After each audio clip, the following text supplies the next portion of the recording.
Say that again, Craig. You want me to say something?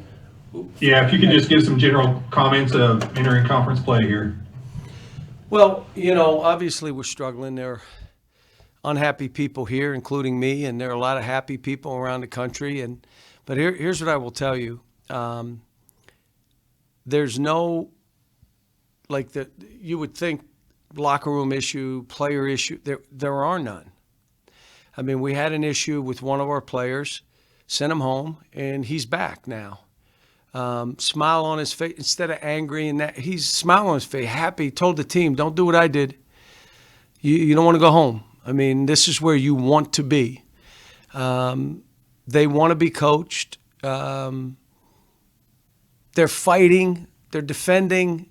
They're rebounding. We turn it over too much. We're working on that. The biggest thing, we miss a lot of shots, but our execution on offense has got to get better, and we got time to continue to work on it. But the frame of mind, I've had a lot of more individual, how you feeling, where's your mentality? I told each of our players, man, be with at least one of our coaches, even if you got to go stay with them. Just, this stuff is different. I'm always asking how you're feeling, where are you mentally? But I haven't lost any faith in the team. I wish we would have won a couple games. It's kind of like buzzard luck. Nothing will die. We can't kill anything. And this shot misses by this shot, we don't finish a game, we turn it over here. But most of it is self-inflicted. But I'm happy they're fighting. I'm happy, and now we got to finish off a game. And it's not going to get easier. We're in a tough league. It's going to be hard. So we're going to have to go. No one is going to give us a game, and no one feels bad for us. We're going to have to go take one. And so that's the mentality. But I'm focused again on how do we get the execution offensively so we can get better shots we can make. Okay, our first question is from John Hale. Cal, is it still possible that you add a game midweek? And just what were the conversations like? I know you said Saturday that this is a team that needs to play more games. Was that an option? Is it still? Yeah, it was. I mean, there were two teams in the MTE that we had that didn't play. Detroit, and their league would not let them play. And Hartford, who was in the MTE. And we thought about it. But, the other side of it is we were going back and forth. And I'm like, do we really want to prepare for another team when we're concerned about our team? And there are things that we got to get better. We got to execute better. Here, I'll give you an example. We had about 10 stops in a row. And we come up dry. Like 8 out of 10. You can't. But listen, 4 of those were turnovers where they got a layup coming down the other way. Well, you can't win games with those. So you got to really zero in. And the other thing is really break down offensively, because you can't just skirt through it and think they know, because they don't. This is an inexperienced team. But, what we were talking about was that, and it's not going to happen. So, we're focused on, okay, how do we do this? How do we continue to compete and get better? Okay, next up is Ryan Curley of Dog Post.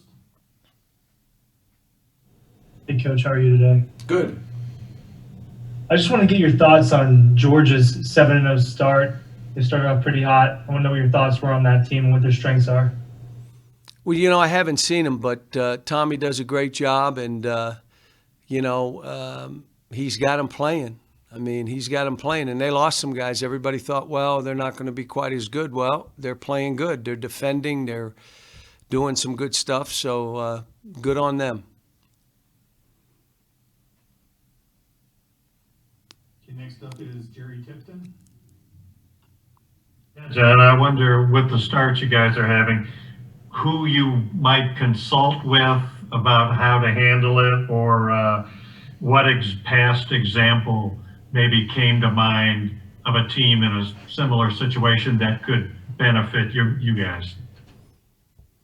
Well, I've had a lot of friends of mine call and just say, my team started this way. We lost 5 in a row and went on to win a national title. My team, we were 5-7 and then went on to win the Big Ten, and my team was this. There are all multiple examples. But they had won games along the way, and then they hit a skid. Different boat right now, and trying to get these guys to consider, just in their mind, let's paint our own picture. This could be one of the great stories in the last 5 years if we can do this right. And you know, we've been right there on a bunch of these games. And you would have thought, okay, one of them falls your way or one thing finishes your way, and they've all went the other way. So let's hope as we go forward, usually you get a couple that fall your way. Now, sometimes I don't want to say this, it's the next season. You know, you're hoping it's your own season. We get out of 2020. I think the good news is not only do I want out of 2020, I think the whole country wants out of 2020, and let's start anew.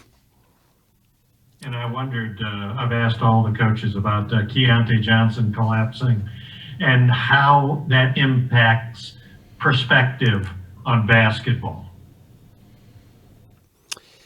Well, I had it with Marcus Camby when I was at UMass. Fell out right before he was in the hallway getting ready for the game where he was walking out in the St. Bonaventure game up there, and it happened.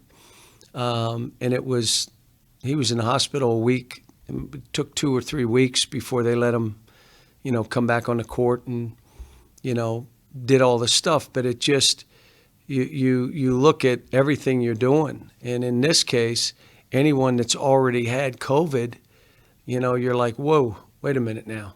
You know, are we sure? You check with your medical people. But, you know, I'm just happy the kid is safe, that, you know, he'll come back from this. And, you know, it just, you know, you can see why there are guys that say, hey, what are we doing? Because of that kind of situation. But, yeah, we're all concerned. I'm just as concerned with mental health. I keep coming back to it, but you know, I had a bunch of kids over my house at Christmas, and I know, wow, you gathered. Come on now. I mean, we've been tested 19 times a week, and they were just them and my wife and I. But I just think it's important. I've had guys come stay at the house. You know, this stuff is, and you know, and for me, I haven't been through many years like this, but I've been through stretches, but not the beginning of seasons like this. And you know, I'm feeling okay, but you sit there and you're not feeling like you normally do. What are these kids feeling like here, where it's like the weight of the world on their shoulders? And I want to let them know, you know, come on now, we're going to be fine. We're going to get better. And the other thing is, I say it all the time, you know, there are fans that are really into this, will be all for these kids. There are others that won't be. And my hope is they're on me about it. And the start and all the other stuff be on me. Don't let these kids alone. This is hard enough getting through COVID. Being at Kentucky, where we're 1-6 and whatever, and there's celebrations after beating us. I mean, literally, not just one team, like going crazy. We beat Kentucky. Well, yeah, we're 1-4 and 1-5 and 1-3. I mean, so it is what it is. You're at Kentucky. It's added. So I think, Jerry, it's not just that COVID, you know, what's it called, Eric? Myocarditis. Not just that. I'm talking mental health too, and I'm probably doing more things together with my team, knowing that if something happens, you know, it may slow us down, but I think it's important. Thanks. Okay, next up is Larry Vaught. Yeah, John, when you talk about Cameron coming back and being on the team, can you talk a little bit about your conversations with him? Because you said you had some expectations he had to make sure he was going to meet, and how did those conversations go? Yeah, we did a call with his mother, his high school coach, and me, and Cam, and I told him what the expectations were. And I'll just go over one. One, I told him, you may not play a minute this year. How are you going to deal with that? What if you don't play? And I wanted everybody to hear that so that we understood that, This is for the long haul. This is to get you to change. And there were a couple other things that I said to him that, I absolutely expected. That if you wanted to be a part of it, this is how this would be. And he was great. I mean, I think the kid feels bad, but he had to have a wake-up call. And so, the conversation, he came in, hugged me, and Coach, I'm telling you, I'm going to be a different guy. Perfect. Because that's why you do things. I'm not doing it to prove a point. And all of you on this call know I discipline kids, and not one of you on here ever know it. So then it became, well, why this? Well, obviously, it went to a length that disciplining within wasn't working. So, and he's not a bad kid or any of that. So, but he's back now. And now he's back, and the team, they all were happy he was back. They knew he needed to change. And we move on. And now it's a blip in the screen, and, we still got some injured guys. And I've told some guys, okay, you're going to have an opportunity if this stays the way it is. And now you're going to have to go and have some fun and do what you do. Next man up. See, here's the issue with here being at Kentucky. Say you're here and you're a pretty good player and you're behind 2 first-round draft picks. Why didn't he play more? He should have played 25 minutes a game. He was behind 2 first-round draft picks, or 2 big guys who were first-round draft picks or lottery picks or whatever. This is a different deal. Sometimes you have to wait for your chance and then prove yourself. And I'm rooting for all these kids. I want them all to make it. I'm so proud of Michael Mulder and what he's doing. Michael Mulder was behind first-round draft picks. Even his senior year played 7-8 minutes.